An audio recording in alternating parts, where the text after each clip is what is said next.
Surviving Sister Wives contains adult content that may not be suitable for Latter-day Saints or sinners. Listener discretion is advised.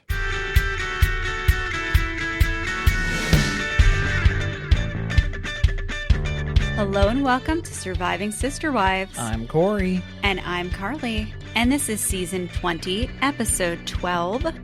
What if we work this out? What if? There's too many what ifs in that sentence, though, I think. If you work this out, the audience would revolt, and that would be the end of the show. If you work this out, well, then I guess it depends on who this is attributed to. Going into this, was it going to be Janelle? Was it going to be Christine? I think Christine would have an added layer of complexity if they worked things out. Because this is the Kody apology tour, of course. I wasn't sure if that was like a freaky bitch reference or what. No, I mean that, like, David, she's married to David. So if she works things out with Kody. Brother husbands. That's a whole spinoff. Is it, though? Not for this show. Not for this show. I don't think so. We don't need any more Kody Brown in our lives. The vulgarity of that. Well, I've got a little rewrite of what we saw. Janelle doesn't let Kody's groveling deter her from pursuing a spiritual divorce. Meri charms Ron with her sunny personality. Christine goes full Elizabeth James to meet Kody at a Vegas hotel. Robyn's left just sitting there at home. Which is like her dream. That is her dream. We've heard her retirement plan, which was sitting on a porch in a rocking chair with all the grandkids around and Kody just out there running. Just loose, going. Just going, running wild. And that was her dream for that. But I think for this point in her television career, her TV personality career, this is about what she wants to be doing. The level of input. Call it a career. That's the only career she has. I think she was on FaceTime in his pocket the entire meeting. Yeah, because remember when he met up with Meri during COVID and he had to call Robyn from Meri's driveway to show that we are indeed 6 feet apart. That was still so weird. Meri thought it was weird. It was weird. Don't just think it's weird. It is weird. Call it what it is. Let's start this episode. Kody is working out, and I thought, okay, finally we're going to get some type of reference to him going on special forces because he's very clearly training for that. No. Instead, they're giving us like a CrossFit. I'm training for life because I'm worried that I'm aging too quickly, and I need to counter that with weightlifting. I'm so much older than my wife, my young, hot, pretty wife. Who walks in while he's doing pull-ups and just stands there and stares. Not just sitting there, because normally she'd just be sitting there. But she's just standing there. She's getting her physical activity in for the day, too. She's getting her steps, kind of. She doesn't have Coyote Pass to go walk around on anymore. She used to go to the mall. Is that where she's going now? Of course, that's where she went.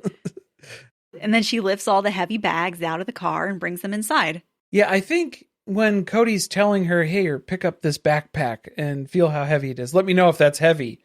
And Robyn can barely lift it up. But if you tell her it's full of precious moments, knickknacks, I think she would be hauling that thing up to the attic as fast as possible so nobody could see. It's just dolly parts.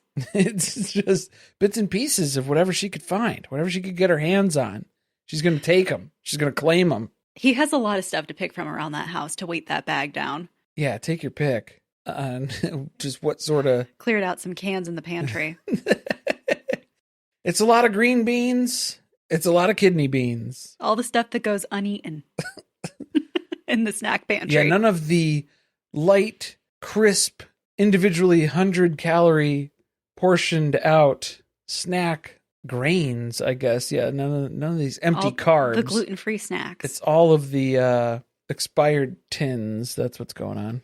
So she's just watching him do pull-ups because he feels the need to try to impress her. But also, I feel like this is something, when you have a partner who's really into working out and you're not, it's like the last thing I want to do is stand here and watch you do something knowing I haven't worked out at all in the past 6 to 8 months. In my adult life. I haven't been doing what I'm supposed to be doing. And like, I don't plan on breaking a sweat, so don't make me feel bad about that. Let me tell you, that was not something I was expecting to hear at therapy this week, but that was what my therapist hit me with. She was like, if you have like this overactive nervous system thing, like working out is something that you need to do. And I'm like, I don't want to hear that. This is the last place I want to hear that. I've heard a lot of things on the list of why I should be working out, and they haven't changed that for me yet. Correct. Yeah, like you think my mental health is going to tip the scale in that direction now? That I'm going to start working out and make that part of my personality? I don't think so. I mean, maybe that's contributed to why Kody's in a place right now where he's finally ready to give some form of apology to his exes. That could be. I mean, it could be a contributing factor, definitely. Okay, the thing that set me off about this workout scene is that Robyn says, it's not the physical stuff that really gets me going. It's when Kody's a good dad. Now, it seemed like the physical stuff was still clean up on aisle Robyn over here. We've had a spill. The eggs dropped. Of sorts, yeah. There's a yolky discharge that is clearly evident on the garage. Batter. It's going to take care of itself here. Maybe that's why things haven't been so hot and heavy in the bedroom for them lately. He's not a good dad. That's been made very clear. But don't ask Kody, because then he swears that they have. Their sex life has never been better. It just felt, once again, like, why did Robyn have to say that? You know that all of the other women don't feel like he's a good father. And then here you are bragging about how that gets you wet. Well, she's got to fluff him up. Yeah, she's got to build this guy up, because otherwise he's going to lose interest in her next. She's next. She should be worried about that. I mean, we're getting dangerously close. She's in the confessional talking about this, and the one eyebrow is a lot darker than the other. She was a little heavy-handed on the one side, right? The one eyebrow is always a different shape, so it's not like she's using a template. She's just freehanding these things. We're just going to end up with a whole Pac-Man sort of scenario at some point. It's just going to waka, waka, waka all the way across her forehead here. Now they turn their attention to kind of debriefing about this trip to North Carolina to apologize to Janelle. Yeah, it's like a episode of Real Housewives where they wish. They did a trip. Kody did a trip, and now he's back at home telling his spouse about it. I thought that Robyn seemed disappointed that it went so well with Janelle.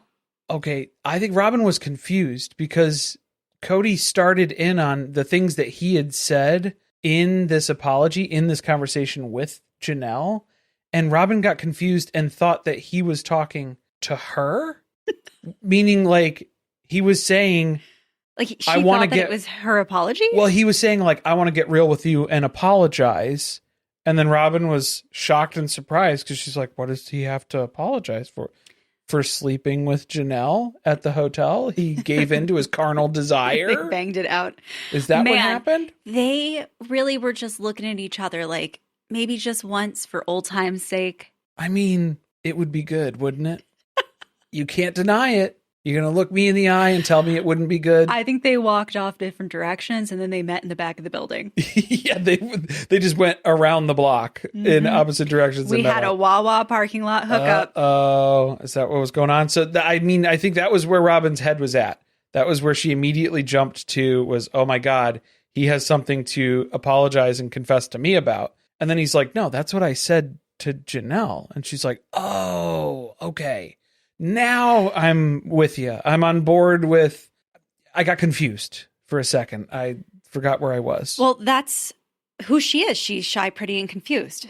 That's Robyn Alice Brown. There's only so much you can do to keep Robyn up to speed in a conversation, and then the rest of it's just kind of on her. It was annoying also that she had to, once again, stop him from centering the apology around Janelle and how it made Janelle feel, and ask him, well, what did it do for you?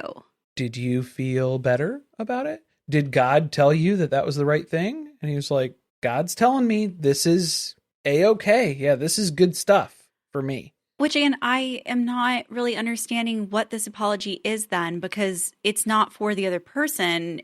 It was selfishly done for you. But then he still is telling them that it is for them because he needs to release them to have them recover because they're not allowed to feel better about any of this until he gives them permission to. Okay. Clearly. Later on when he's talking to Christine, I thought she was going to laugh in his face when he brought that up. I thought so. I thought, yeah, like for you to tell me that I haven't fully healed yet and that you're here to give me permission to do that. When I'm sitting next to my new husband, in Christine's case, So it's just like, okay, that's not what this is supposed to be. And if that's what you're looking to get out of this, it's just another form of control for Kody. So this doesn't bode well as far as the personal growth and accountability that we're talking about here. Oh, well, the accountability doesn't exist. It's not in the room with us. The whole will they, won't they, what's going to go on with Christine, I'm irritated that they dragged out this meeting until basically the end of the episode. And all of the speculation was, well, it'll either go really good, like it went with Janelle, or it could go really bad. Yeah, thanks, Robyn, for that professional assessment. She forgot that things could go the exact same, too. But then that would cover every single scenario because those are the only options here. What was kind of alarming for me was David provided the same level of insight for Christine's apology, where he's like, well, I'll tell you, it could either go good or it could go bad. So you just got to set those expectations real low and then hope for the best. Okay. Like Janelle did. Janelle didn't have expectations. She didn't set them low. She was like, I have no standard for this. I don't know what I'm walking into. Probably an apology of some kind. And then let's see what happens. Wow. Oh, he's very flattering. He's surprise and delight. Complimentary of me. And of course, he loved me the whole time. I knew that. I'm no dummy. All right, let's go to the B&B or whatever it is now. The Lizzie's Heritage Event Space. The establishment formerly known as Lizzie's Heritage Inn. So Meri is setting up this fundraiser for Jen and her husband. And she has this friend that we haven't met before, Shawnee. I was like, is this Jen's husband's name is Sean?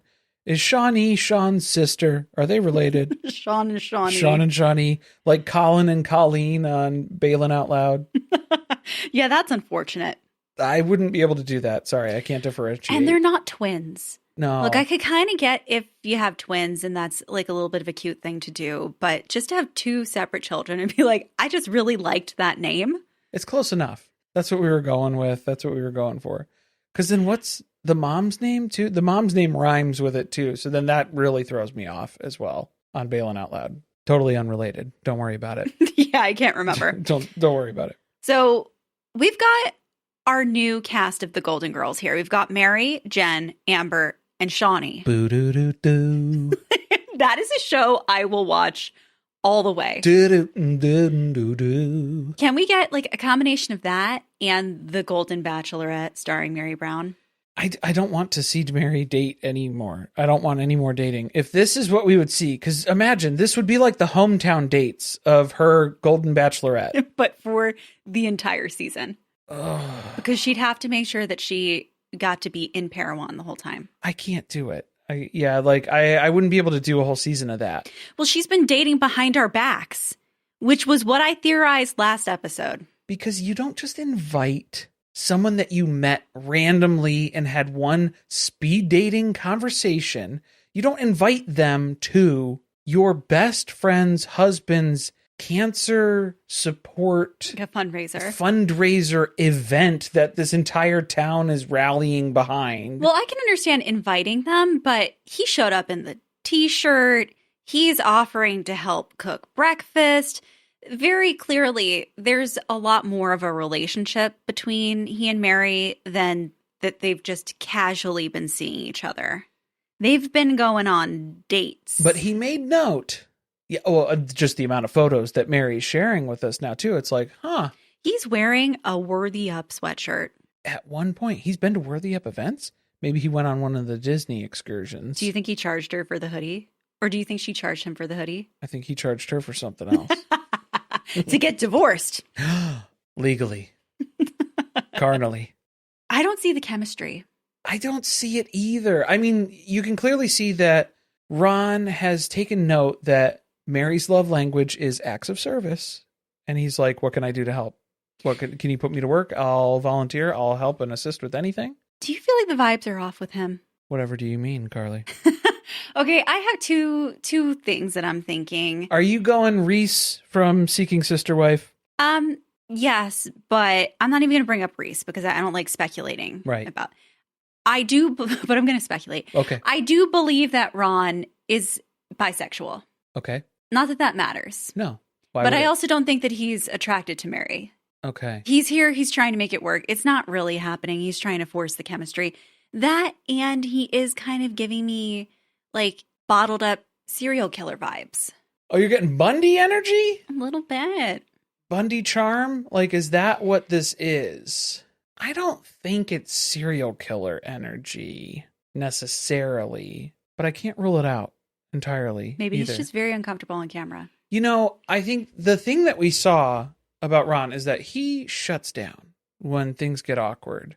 So that's worth noting here, because then how are you going to be able to maintain a relationship with Meri when things get awkward a lot? Things get awkward a lot. So are you just going to turn into full chameleon lizard mode where you just like shut down and deactivate like that? He was kind of disassociating at the event. A little bit, a couple of times, because we have like a whole egg incident. Well, because first they go on the bike ride, and that seemed okay. They side hugged when he got there. Okay, yeah, because they met up at the bike shop, and then even with like they have a weird exchange about him wearing a helmet, or he would prefer to not wear a helmet, and it's like, is this sexual innuendo? Dangerously. Well, no, is this? Are we talking about condoms right now? Is that what we're implying? I think you were reading a little further into it than he meant. Did I? Or was that their intention from the onset here? No, because Meri would giggle incessantly if She she was. understood. Oh. She was laughing. I don't even hear it anymore. It's like white noise. She was laughing the whole time when she was bringing this up about how, I know you'd prefer not to wear it. No, I know Meri already had, she did get divorced. Yeah. I know that Meri already had a relationship that went poorly because the public criticized the guy the second that we met him. So I'll say something nice about Ron, which I feel like he's a good sport because he let them strap a GoPro to the front of his bike and film him from a very unflattering angle. That's not easy to do.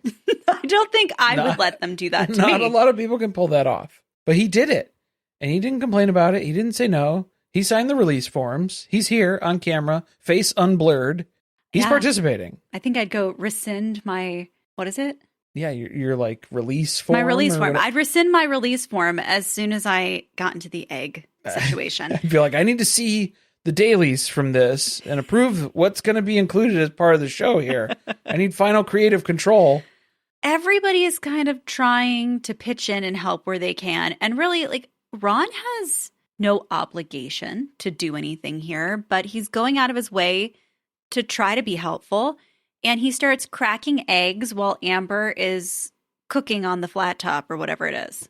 They got the griddle going. It looks like pancakes, sausage, bacon, eggs. They got a whole breakfast set up here. This is looking good. I'm not going to lie.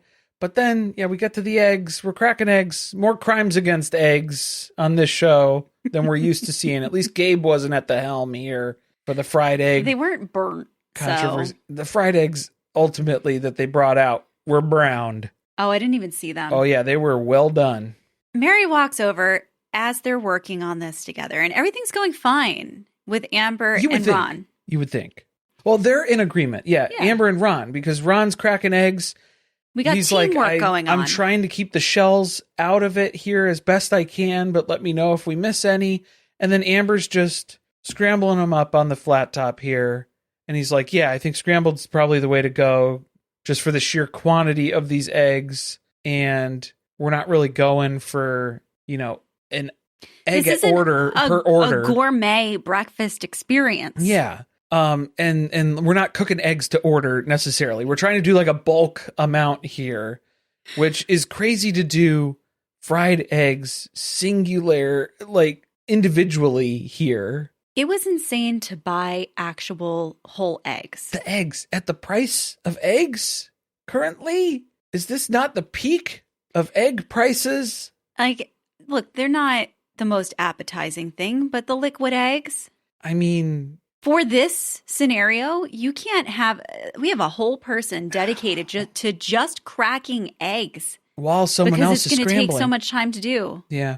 Well, and then there's a difference, but Meri comes over and Very inefficient. She gets a wind of this very quickly where she sees scrambled eggs on the flat top, and that is not approved. That has not been approved by Meri for this function. The flyer says fried eggs, so we need to give the people what they're here for.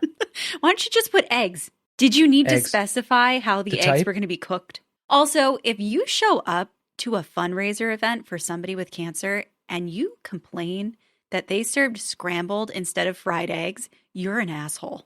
We're just going to say it. Like, that's what it is. But then if you just put eggs, then people are going to come up. Are they going to try and special order stuff? They're going to be asking for like some eggs Benedict and stuff. Don't do that. There were maybe 15 people here. It was not that big a deal. The whole town showed up. But Meri acted like it was the whole town. Meri acted like it was the end of the world. That now we have all these useless scrambled eggs that we're going to have to throw in the trash and you're just going to have to start all over again. It becomes very quickly passive-aggressive barbs that fly back and forth because then Amber's not willing to take this lying down either. She's ready to defend her decision on scrambled eggs because if you're talking sheer quantity here, Meri, scrambled eggs is going to be the way to do it. Well, she's saying nobody communicated to me that I was supposed to be making fried eggs, so I made an executive decision and we started scrambling them. Plus, Ron over here was busting yolks, so I had to just kind of clean up. Work with what we got. Yeah, I was just trying to make it a cohesive thing here because otherwise we were going to have some emptied out egg yolks on the fried egg side, and that's not going to be any good for anybody. So yeah, we're just doing a little scramble mishmash. It's not like a whipped omelet egg that we're going with here. We're just trying to, get it on the flat top and just mix it around a little bit. So it's got some white thrown through there. Meri really needed to step back and do a little tapping, a little butterfly hug. She needed to calm down before she reacted to this. You could have gone over and said, hey, I see you made a bunch of scrambled eggs. Could you make some fried eggs after this? And have that be the end of the conversation. You didn't have to be bitchy about it. Well, she wasn't like bitchy. It was just... She made it very clear that they did something wrong. It became a point of contention for Meri, which then Amber pushed back on. And then Shawnee was like, oh yeah, I thought we said no scramble, fried egg. That was what Shawnee and Meri had decided. But then they are not the people who are cooking on the grill. So you need to tell the people who are cooking what's going on. That's your fault. What the expectation Who's in charge is. of this kitchen? Yeah. What's going on? Chef? Who's calling the tickets? I need some direction here.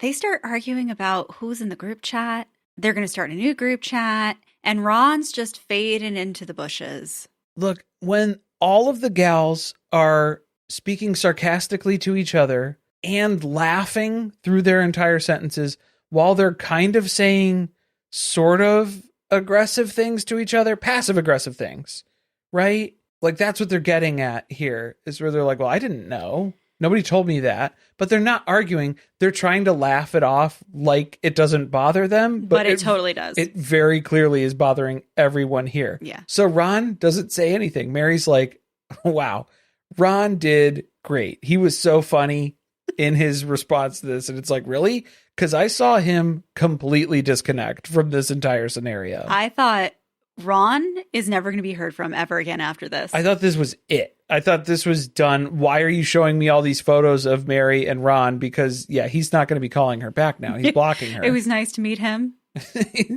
I'll quickly erase him from my memory. That's it. Yeah, he's gone. It's done.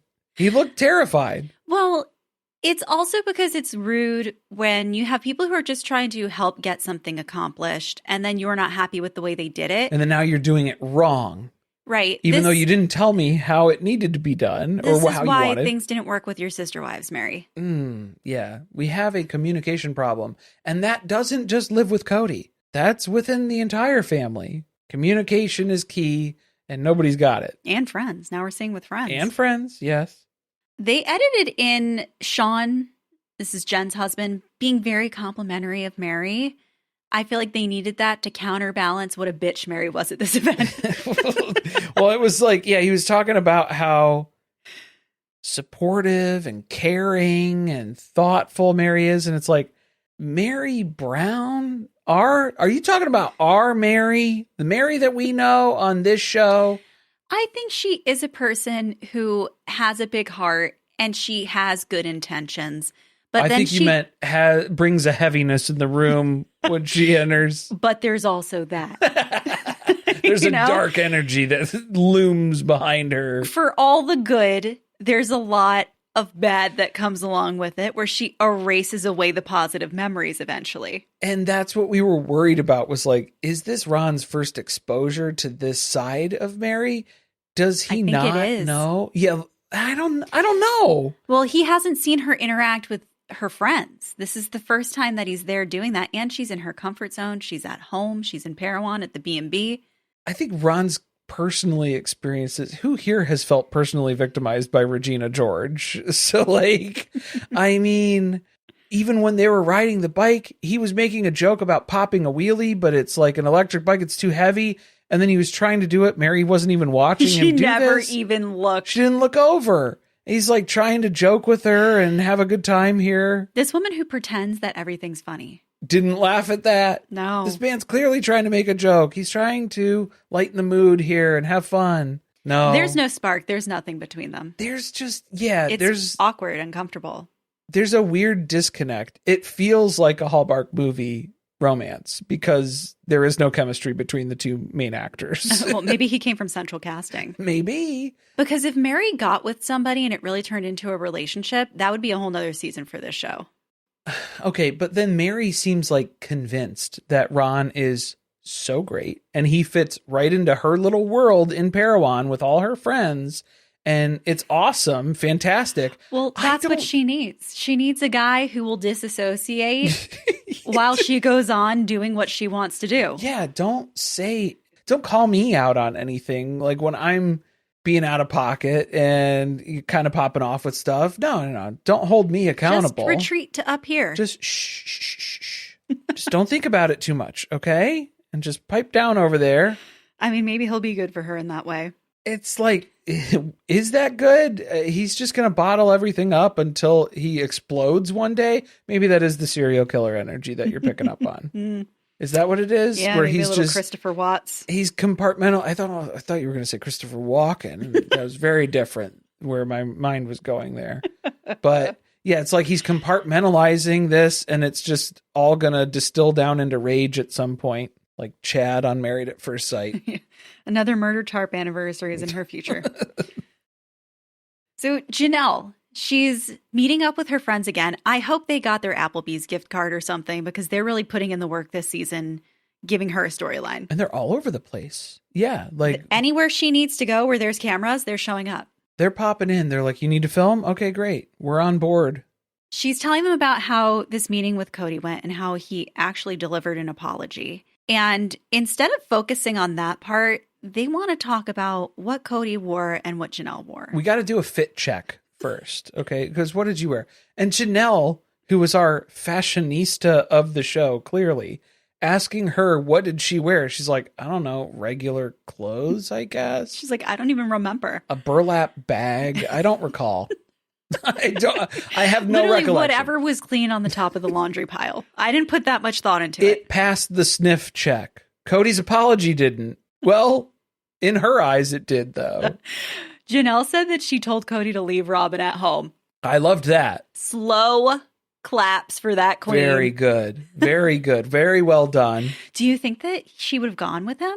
No. Robyn's afraid of Janelle. We've established that. I do think Robyn's afraid to come to any of these meetings. It's very scary. And Robyn doesn't like confrontation. It's going to feel like a picnic table breakup with Kody and Meri, where then Robyn's just going to stand up, run away, and go cry, take a lap. That's probably what Janelle was expecting. Yeah. And she's like, I don't want to deal with all that. So, yeah, just maybe don't include her as part of this. We don't need to do that. Well, that was the problem their entire relationship was that Robyn had to stick her nose in everybody's business. Well, she's the translator. Yeah, she speaks Kody. Right. Janelle made a joke about Janelle's reminding us of that.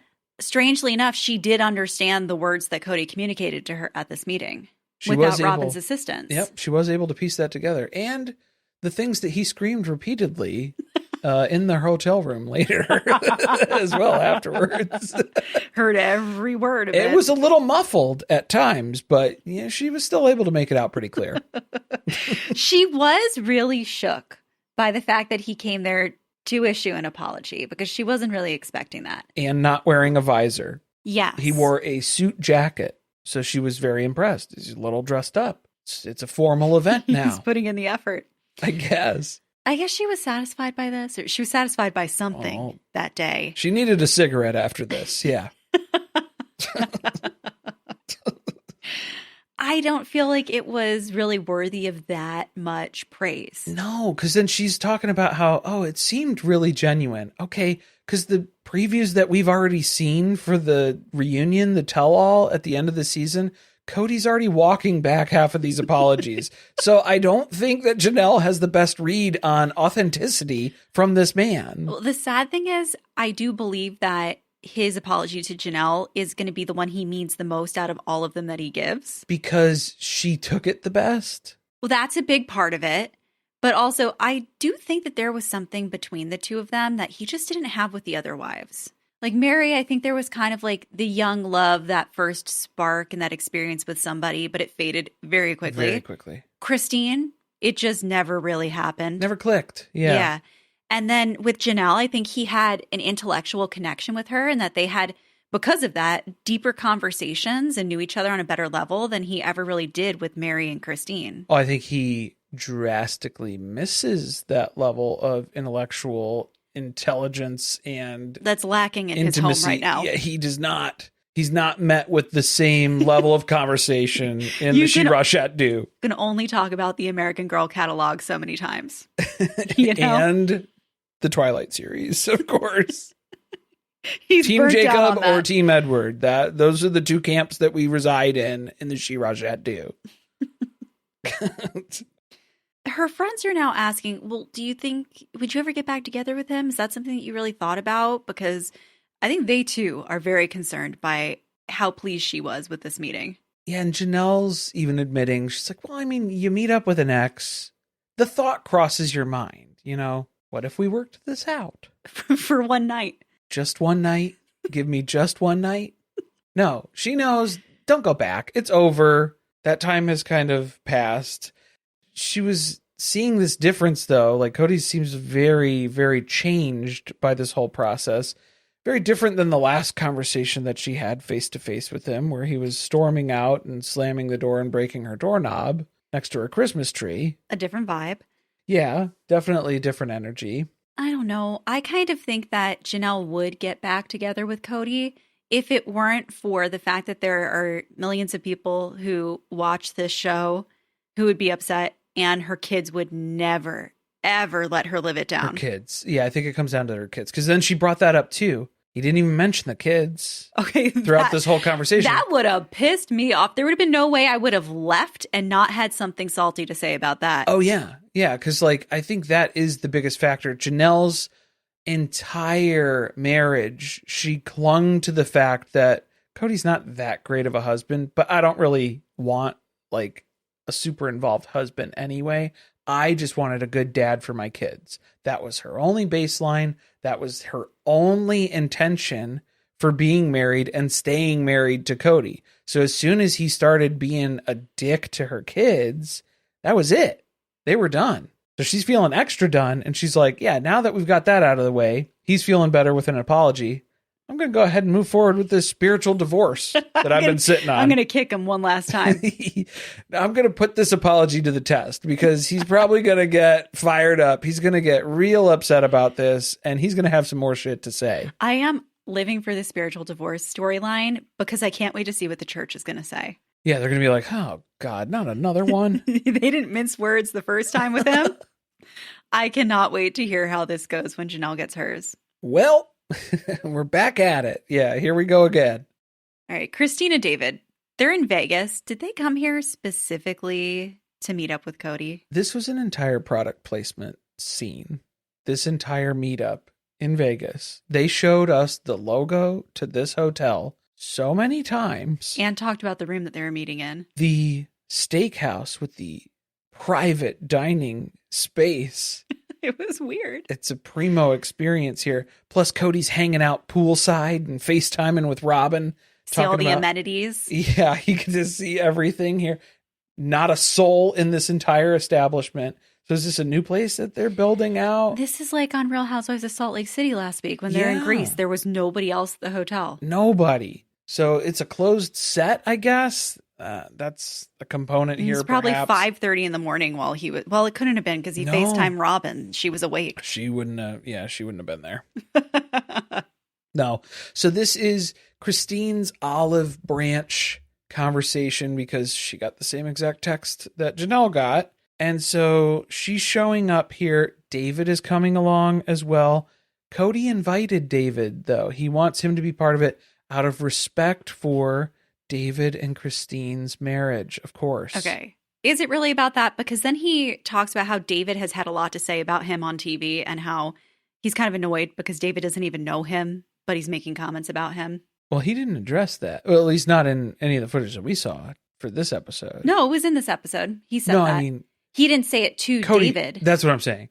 Kody told the producers that. Yeah. He's not talking to David about that. So to invite David there, I don't think that that's going to be a main contributing factor for this decision. Did you catch the hobby horse footage? Yes. The Christmas footage? We got a sepia tone flashback to the footage of Kody interacting with the kids the last time that ever happened when they were small. Christmas with Logan was like 2 years old. Yeah. And Christine's talking about what a great dad he was. And there was a hobby horse stick that almost hit him in the face. It's like his destiny or something. Like we fixed things with the hobby horse community, I hope. Did we? No. I don't think so. I'm sorry, guys. I'm upset that they keep popping up in every show that we watch. Every fucking show, you guys. I'm still apologizing. Sorry. Now, do you think Kody's upset that David is coming with Christine, but Robyn didn't come with him? Well, he was able to FaceTime her while he's dressed down casually at the pool here. What was he wearing? I didn't clock it. It was just like cargo shorts and a polo. Oh. He's real dressed down, real relaxed. He took the blazer off. The official apology blazer. Yeah, the suit jacket is not part of the outfit yet. This was Robyn's monologue about how, well, Kody has these separate relationships with his exes, so there's really no reason for me to go and be part of this conversation. Also, it's very scary. I don't know. I'm scared. She's giggling to herself on the couch again. Man, to be... Can we get a supercut of how many times Robyn says, I don't know, in response to a producer question? That'd be a lot. That's a lot of footage to go through, probably. I just didn't like that this is Robyn deflecting for Kody yet again as well, because Kody's reminding her that, like, yeah, I'm here to do this. This is why I am here. It's to have this conversation. I am kind of dreading it because it's Christine and David. I don't know how it's going to go. He's nervous about it still. So they're reiterating that conversation from before. And then Robyn's like, well, it's still everybody's responsibility, not just yours. So, like, don't take all the blame for this. I think that Kody needs to be taking most of the blame for this. How are you going to call someone to a meeting that they don't even know what you're going to talk about, and then you're going to give an apology and be like, but also you have things that you need to take accountability for too? Do you have anything that you'd like to apologize to me for? That won't start a fight. Right. Like, what are we doing here? Well, it's the same thing when he walked into Janelle's apology and he's like, I don't really know what I'm going to say. And it's like, I think you should know what you're going to say in this conversation, dude. He had to travel from Arizona to North Carolina. He had hours to think about what he was going to walk in there and have come out of his mouth. And he didn't do that. It's like when he was writing the sermon for Maddie's wedding. And it just, I've been meaning to do that. I just haven't gotten around to it. I haven't really thought about it. I have a lot of different thoughts. There's a lot of other things on my mind right now. I've gotten a lot of other things accomplished that I haven't had the intention to complete, but just by avoiding that other task that I know that I should be doing. So that's been my way around it. I've actually been surprisingly efficient with my time. While he's downstairs at the pool doing that, Christine's upstairs spending a lot of time getting ready and spiraling as she's talking to David about it. Why? I don't think I took any notes for this because it was mostly just them worrying. It's him having to hype her up, just like he has to do for everything in her life. Yeah, or at least for this storyline, because it's like, you gotta go talk to Kody. It's part of the show. That's how we get paid. So you're going to have to go do it. This is a real big part of the season, so I think you're going to have to do that. What she didn't have to do was put on her sexiest dress. Oh, sexiest? A little wrap dress, huh? I mean, David had to make it clear to her, too, when she walked out. You look hot. You look sexy. Rub it in. I don't think that that's really what you want your wife to be looking like as she's going to have a conversation with her ex. Toll smoke show.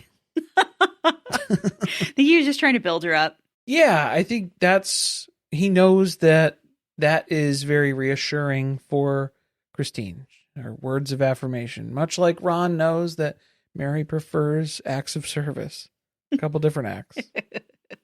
I just thought it was funny. Like, again, these women are putting, well, at least Christine's putting a lot of time into preparing herself to go have this conversation. I thought he was going to roll in the cargo shorts and the polo, but no, they get into the private room at the steakhouse here that's in the hotel.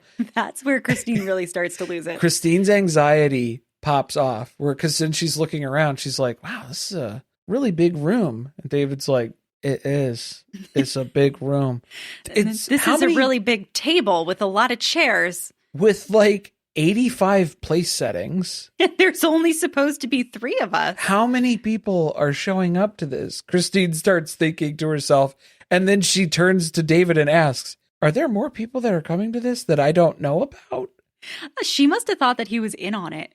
That he knew something that she didn't know. That this is going to be like a family reunion surprise for Christine party or something. Yeah, like, what is this a surprise for? What did she think she was walking into? But she gets very paranoid very quickly. And David's like, I don't know. Like, I'm not involved in this. Maybe she was afraid that Robyn and all of her kids were going to show up too. But then, like, if you're looking around and seeing that many plates, glasses, silverware, like the whole setup, the entire table, it's like, yeah, we could seat like everybody from our family at this table. So this is a possibility here. What a waste. Aren't they going to have to clean everything? You would think so. Did they? Did they? I don't know. It's a new place. We have questions for the hotel. I don't know. But Kody rolls up and he decides to sit on the opposite side of the table. Good call. That's a good call. Yeah. He didn't try to sit next to Christine or David. Yeah. Put David in the middle and talk over him to Christine. That would have been weird too. So, and they didn't sit at the long ends of the table. So then he didn't have to yell. Real all Beauty the way and across. the Beast situation. Right. Yeah.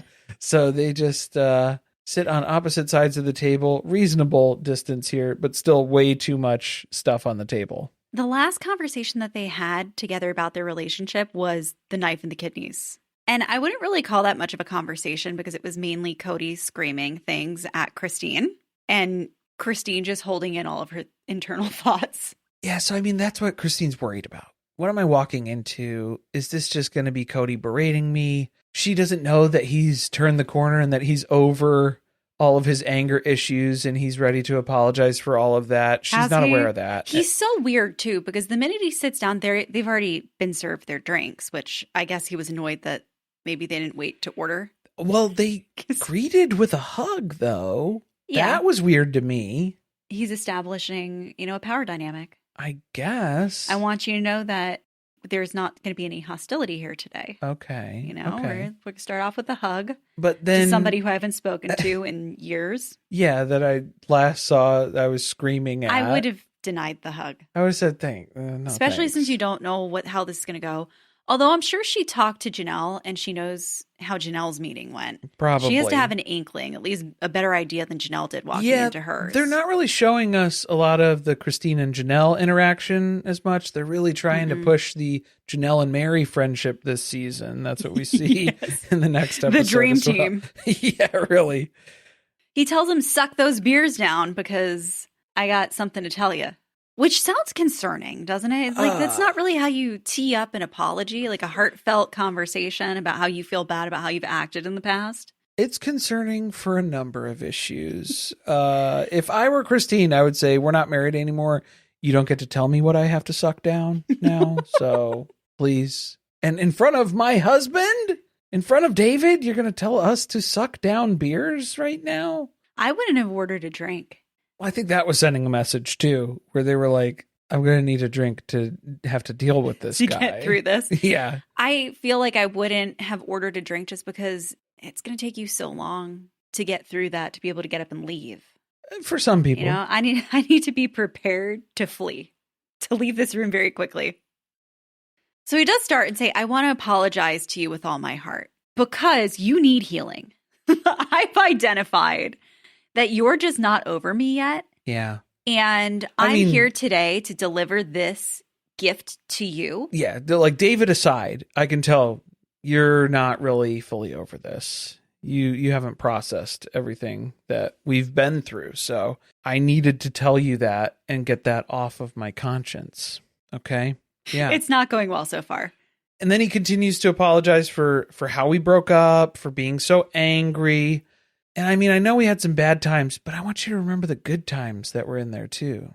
Some of those good times, Christine. Remember? You know, those couple times I let you take the garments off? There were a few of those. A couple of you. Over almost 30 years. When we put up the bedroom door, remember? This did really, to me, signal that he's really trying to say, remember that our relationship wasn't always all bad. When you talk about me, when the producers ask you questions. Okay, yeah, like that's the message that he wants her to leave this conversation with. He does not like Christine at all. Yeah, and I think he's at a point where maybe he is like, oh, I hope that she's happy. And like he's able to kind of wish her well from this distance and perspective now that he has to an extent. But at the same time, I don't think he genuinely likes her or cares for her. No, I will say Christine has really harped on all of the details of her relationship with him. And at times it has felt like, okay, girl, like it's time to move on. But it's still insulting to have somebody call you to a conversation and be like, I'm here to give you this parting gift of peace so that you can move on with your life. Peace be with you. The bigger surprise is David started to back Kody up about how he gets it. He's a guy.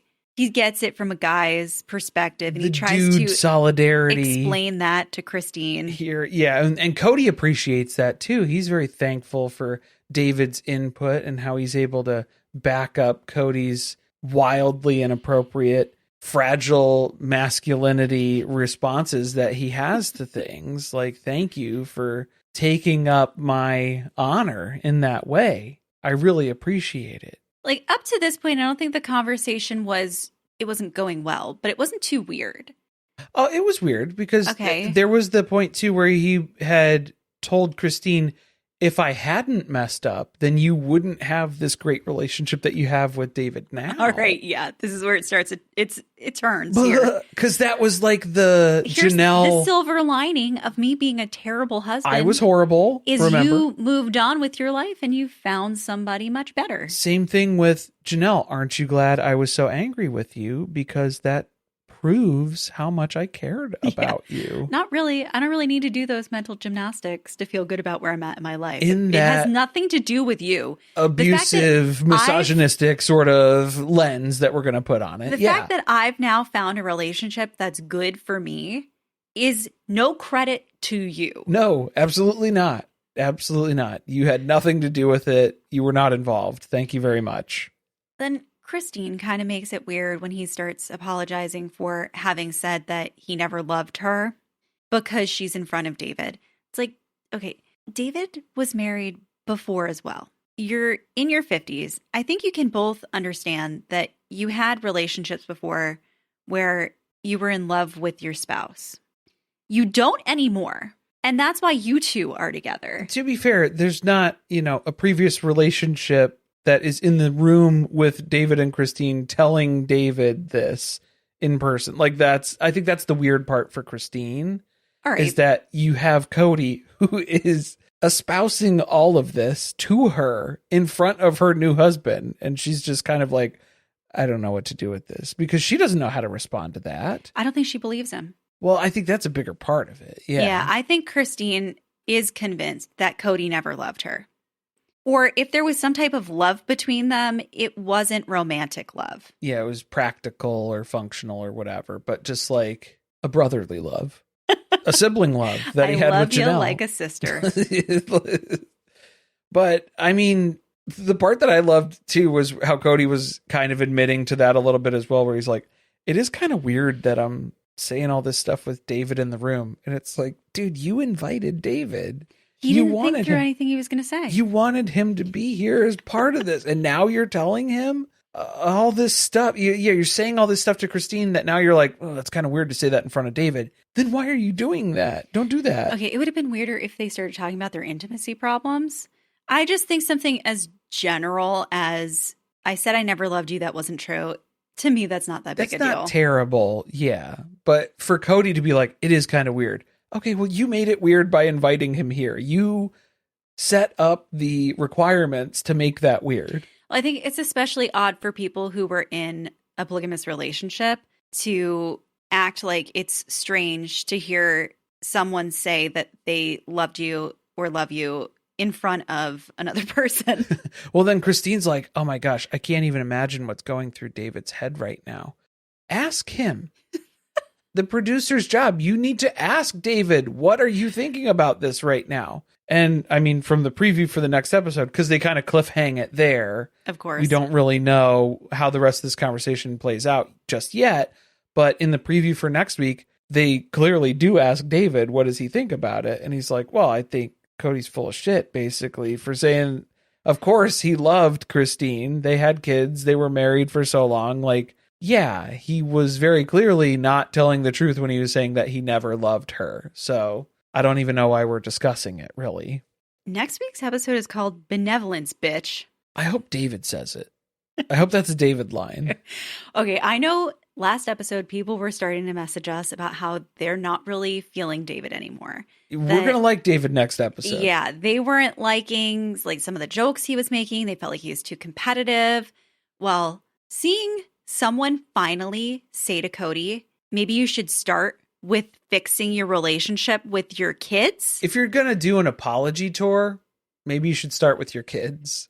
And Cody's like, he short circuits a little bit there because he's never had anybody say it that direct to him. He needed to hear it, though. The tag team that we need is to get David and Meri together for one of these conversations with Kody. Oh, boy. Yeah. Get everybody on the couch. But no, that's not what we're doing. Meri has to prepare for, she's the next stop on the apology tour next episode, too. I don't know if they're even going to get to that because there's probably going to have to be, No, I think next episode's still going to be Christine, and then Meri will be the next one. Well, she's just the existential dread state of, oh gosh, Kody said that he wants to talk to me and apologize. What does that mean? So we're going to see about 20 minutes of that. We have to build up to that before we see her apology in the following episode. Maybe she'll bring Ron with her. I think that would be weird because then Ron wouldn't say a word. No. That would be very strange. Yeah. Yeah, he would just shut down completely because he'd be like, I don't know. Did you want your eggs fried or scrambled? Well, don't forget we've got a very Meri marathon going on over on our other podcast, Surviving Reality. We just released our recap last week for A Newport Christmas, which is Hallmark's answer to an Outlander type Christmas film meets The Gilded Age. Gilded Age, Outlander, Back to the Future, Terminator. All the oldies but goodies. Everything that you could ask for, hope for, wish for, and dream for. And then coming out this week, we're dropping My Secret Santa, which is a new Netflix Christmas movie. Red alert, warning, it's going to be a rehash episode. That's very important. Yes, you need to know that. Because I don't know if we're going to be able to fully explain it at the beginning of the episode. We'll try. Some of you love it. Some of you hate it. But so just a heads up. Yeah. We also released a Let's Talk About It, recapping a recent episode of Bailin' Out Loud over on the Patreon. It was the horse therapy episode. So very topical for the pod in general, for getting the pony in the water. Yes. And there was also the episode before that. We kind of threw back to that as well, where there was a hobby horse workout. So we are rebuilding one trotting step at a time with the community. We've also got a lot of stuff coming up. The Cult of the Real Housewife is going to be released on TLC on New Year's Day. We're going to be recapping that, all about Meri Cosby and her church.